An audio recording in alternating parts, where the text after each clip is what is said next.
The Red Wheelbarrow by William Carlos Williams is a perfect example of a modernist poem called um, using the form of poetic technique called Imagism. So that's where I'm going to focus my discussion today. Imagism, all of these parts of definition, everything, not everything I got today, but almost everything comes from Poetry for Students, Volume 1. But Imagism is an important movement in the early 1900s because it really wants to take away any kind of extra language.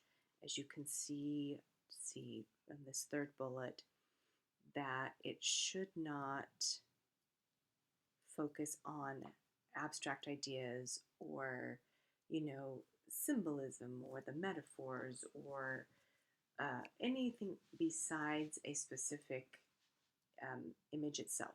That's why it's called Imagism. Um, excuse me. So while we have spent most of the semester talking about how poets use a variety of techniques to try to help you to feel something, this particular um, poetic approach tries to emphasize, look, just here's the image. I'm just going to describe this image, and then you feel your feelings. I'm not going to use any tricks or anything extra to help you to feel the image, to feel the feeling. So that's the idea. Um, and what it ends up doing is being so precise that it really teaches us a lot about the power of language. So this is written in free verse, for sure. So it's basically one sentence, just broken up, right? It's all one sentence, just broken up in irregular patterns. He does use assonance. You can see I've noticed them. There's not very many words in the whole entire poem, but I'll see a little bit. We've talked about assonance before, and again, it's just to tighten everything, to unify, to bring the ideas more tightly together. Pretty important. But one of the key points of this particular poem is that literally on the page, it creates what it's discussing, which is a wheelbarrow, right? So the second stanza is um, a red wheelbarrow. And every stanza like that, so much depends upon, right? All of those lines take the shape of a wheelbarrow. So it is reinforcing with the way it looks on the page, reinforcing the ideas that it wants to take into account, which is pretty darn unusual. It doesn't happen very often in poetry. There are a bunch that try to imitate him later on, but in my entire English career, I haven't seen very many of these, so he's pretty unusual. So there's just no capital letters, there's no periods, there's no other punctuation, right, in the whole poem.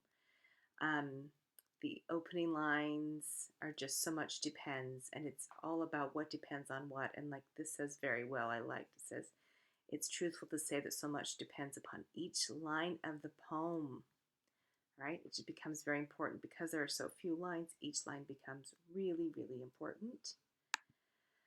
And then we have also the way the space between the red wheel and then barrow, right? It breaks down the image and forces us to look at everything piece by piece, which is so that's what the poem was trying to get you to do, is to look at, imagine in your mind by looking so tightly and so specifically and breaking things down, you will start to notice some things that maybe you wouldn't have otherwise. So we have this line here: with careful word choice, attention to language, and unusual stanza breaks, Williams has turned an ordinary sentence into poetry. Which I think is a smart way to think of what poetry is in general, and um, way to look at the craft of writing a poem.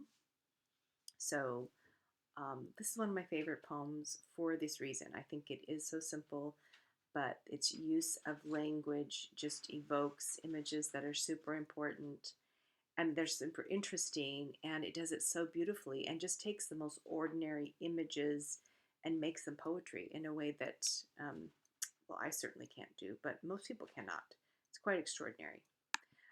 Here are some possible, themes if the topic in the poem is, the topic in the poem is, again, order and disorder, right? So here's what it might possibly be saying. So I came up with the word on my own of interdependency. I just thought that the fact that everything fits together um, is an important idea, right? That everything depends upon each other. The rain, the wheelbarrow, the chickens, all of it, to create whatever meaning you think it should create.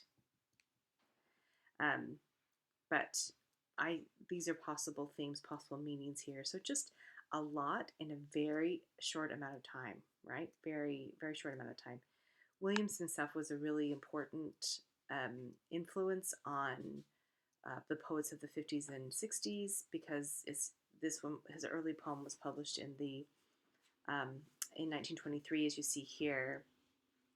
And he went on just before his death in the same year, in 1963, he won the highest literary prize, which is the Pulitzer Prize. So I think that's pretty extraordinary. I think his earlier poems are more influential, and we talk about them today, and they're important.